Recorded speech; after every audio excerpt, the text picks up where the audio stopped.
Assalamualaikum warahmatullahi wabarakatuh semuanya. Sebelumnya, perkenalkan saya Alvinanda Hoirina, nomor absen 3, Pendidikan Kewarganegaraan offering Q20, Program Studi S1 Pendidikan Guru Sekolah Dasar Universitas Negeri Malang. Video ini untuk memenuhi tugas proyek UAS mata kuliah Pendidikan Kewarganegaraan offering Q20. Apa sih yang akan kita bahas pada video kali ini? Tentunya kalian penasaran kan? Mari kita simak video berikut ini. Sekarang ini, di Indonesia yang sedang hangat dibicarakan ialah kasus korupsi. Sebelumnya, apa sih korupsi itu? Pengertian korupsi. Korupsi berasal dari bahasa Latin corruptio yang merupakan kata kerja dari corrumpere yang artinya rusak, memutarbalikkan, busuk, menggoyahkan, ataupun menyogok. Pada Kamus Besar Bahasa Indonesia, korupsi secara harfiah berarti busuk, rusak, suka memakai barang atau uang yang dipercayakan padanya, dapat disogok melalui kekuasaannya untuk kepentingan pribadi. Menurut arti terminologinya, korupsi ialah penyelewengan atau penggelapan uang negara atau perusahaan untuk kepentingan pribadi atau orang lain. Dari ketiga pengertian yang telah dipaparkan sebelumnya, pada intinya, korupsi adalah menyalahgunakan kepercayaan yang telah diberikan untuk kepentingan pribadi atau orang lain. Korupsi merupakan perbuatan melawan hukum, penyalahgunaan kewenangan, memperkaya diri sendiri dan atau orang lain, merugikan keuangan negara atau perekonomian negara. Apa sih sebenarnya yang menyebabkan orang-orang melakukan korupsi? Padahal tindakan korupsi merupakan tindak kejahatan. Korupsi terjadi akibat penyelewengan wewenang atau tanggung jawab. Faktor-faktor yang menyebabkan pelaku korupsi ada dua, yaitu faktor internal dan juga faktor eksternal. Faktor internal merupakan faktor pendorong korupsi yang berasal dari dalam diri setiap individu. Faktor internalnya antara lain sebagai berikut. Yang pertama, sifat tamak atau rakus manusia. Seseorang mempunyai hasrat besar untuk memperkaya diri dan tidak pernah merasa puas terhadap apa yang telah dimiliki. Yang kedua, gaya hidup konsumtif. Kehidupan di kota besar pasti mendorong budaya hidup konsumtif. Oleh karena itu, apabila perilaku konsumtif tidak diimbangi dengan pendapatan yang memadai, maka hal tersebut akan membuka peluang seseorang untuk melakukan berbagai tindakan demi memenuhi hasratnya, yaitu dengan cara korupsi. Yang ketiga, moral yang kurang kuat. Jika seseorang mempunyai moral lemah, cenderung mudah tergoda untuk melakukan tindakan korupsi. Godaan itu bisa saja berasal dari atasan, teman setingkat, bawahan, atau pihak lain yang memberi kesempatan untuk melakukan korupsi. Selanjutnya, faktor kedua yakni faktor eksternal. Faktor eksternal merupakan faktor pemicu terjadinya tindakan korupsi yang berasal dari luar diri pelaku. Faktor eksternalnya yaitu yang pertama, faktor politik. Faktor ini salah satu sarana untuk melakukan korupsi. Contohnya saja, ketika politisi mempunyai hasrat untuk mempertahankan kekuasaannya, pasti mereka akan melakukan segala cara untuk memenuhi hasratnya tersebut. Faktor kedua ialah faktor hukum. Faktor hukum ini meliputi dua hal, yaitu dari aspek perundang-undangan yang masih dirasa belum adil dan bersifat diskriminatif.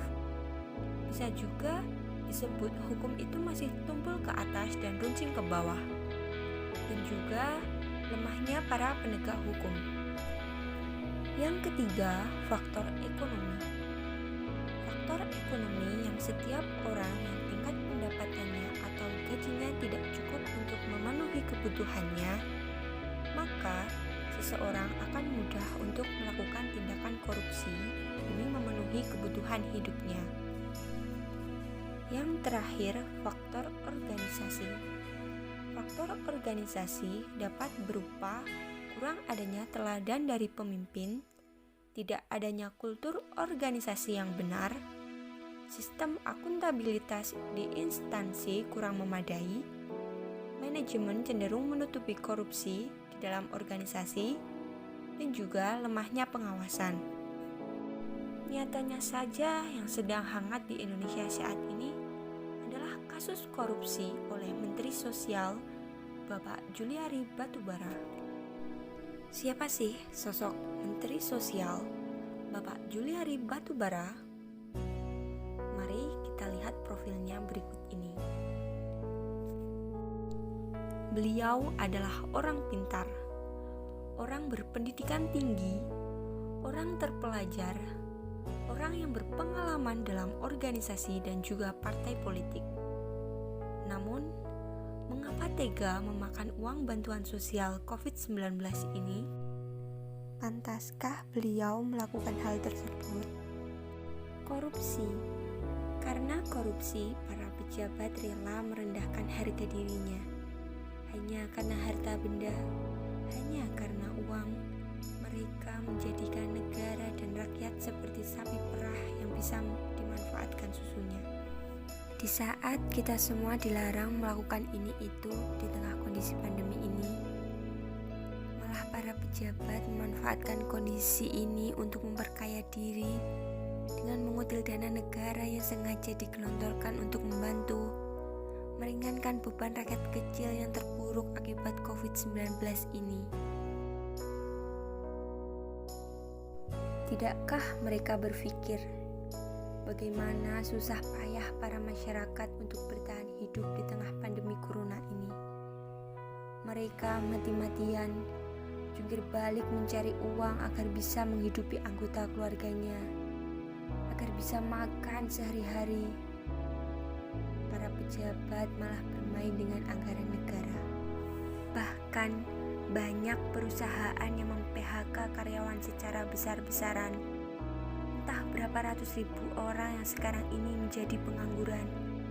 Berapa banyak orang yang usahanya bangkrut, penghasilannya merosot. Tentu banyak orang yang kehilangan pekerjaan yang menjadi sumber penghasilan mereka. Tapi itu semua tidak mengurangi nafsu para pejabat yang tamak untuk tetap berkorupsi. Seorang menteri sosial tiga-tiganya mengkorupsi uang bantuan sosial untuk memperkaya diri sendiri tanpa memikirkan nasib rakyat di tengah pandemi yang entah kapan usainya ini. Mereka melakukan korupsi persis di saat seluruh rakyat sedang mati-matian bertahan untuk memenuhi berbagai kebutuhan pokok. Para pejabat Kementerian Sosial dan juga dengan menterinya sekaligus, beliau malah meminta potongan Rp10.000 dari setiap paket bantuan sosial yang diberikan. Paket yang diberikan senilai Rp300.000 ini diharapkan mampu meringankan beban hidup rakyat. Tiga-tiganya dipotong, diambil untuk dinikmati diri sendiri. Dan itu semua dilakukan oleh mereka yang telah disumpah untuk membantu para rakyat agar teringankan beban hidupnya pada pandemi ini. Dana triliunan rupiah yang dikeluarkan negara dalam bentuk bantuan sosial memang sangat berpotensi untuk diselewengkan. Tentu sudah bisa terbaca. Mungkin memang kita tidak kaget dengan adanya kasus korupsi ini. Sudah biasa korupsi di Indonesia. Tapi bukan berarti kita tidak boleh marah, dan bukan berarti kita harus lapang dada. Kasus korupsi di tengah pandemi, bahkan korupsi dana bantuan sosial ini membuktikan moral para pejabat dan politikus memang sedang berada di titik terendah. Bahkan di saat pandemi yang membunuh banyak orang, menyengsarakan banyak orang, tak membuat para pelaku menahan diri dari nafsu untuk memperkaya diri sendiri. Pandemi justru menjadi peluang untuk mengambil lebih banyak. Kondisi darurat dan genting malah menjadi ajang untuk bertindak ugal-ugalan. Dengan adanya kasus korupsi di tengah pandemi ini, selain harus bertahan hidup, kita harus lebih teliti mengawasi kebijakan dan penggunaan anggaran yang dilakukan oleh para pejabat di atasan sana. Pandemi terbukti melahirkan kebiasaan-kebiasaan baru, kecuali perilaku para politikus dan pejabat kita yang tetap saja korupsi. Korupsi merupakan ancaman yang nyata untuk negara ini. Korupsi telah menghancurkan negeri ini, tidak hanya di bidang perekonomian, tapi juga di semua aspek kehidupan masyarakat. Kemiskinan, pengangguran, dan masalah-masalah sosial lainnya terjadi akibat kerakusan para koruptor yang melahap keuangan negara. Tindak kejahatan korupsi di Indonesia sudah meluas. Perkembangan kasus korupsi terus meningkat dari tahun ke tahun. Tentunya, dengan adanya kasus-kasus korupsi akan menjadi ancaman dari dalam negeri bagi negara Indonesia. Sebab korupsi ini dilakukan oleh para pejabat pemerintah dengan mengambil uang negara, sehingga negara mengalami kerugian dan berdampak pada perekonomian rakyat. Hal ini mampu mengganggu ketahanan nasional Indonesia. Korupsi mampu menghancurkan Indonesia, sebab korupsi sulit diberantas. Dikhawatirkan akan menimbulkan rasa apatis dari masyarakat yang lama-lama bisa membangkitkan pembangkangan dan terakhir perlawanan. Dan apabila itu terjadi, maka akan ada potensi perpecahan masyarakat dan ancaman bagi negara kesatuan Republik Indonesia. Oleh karena itu, mari masalah korupsi ini dijadikan musuh bersama, diberikan hukuman yang berat agar semua orang bisa menjauhi korupsi dan tidak berani melakukan korupsi lagi, agar Indonesia terbebas dari ancaman sebab adanya korupsi. Sekian video dari saya, ada kurang lebihnya mohon maaf. Wassalamualaikum warahmatullahi wabarakatuh.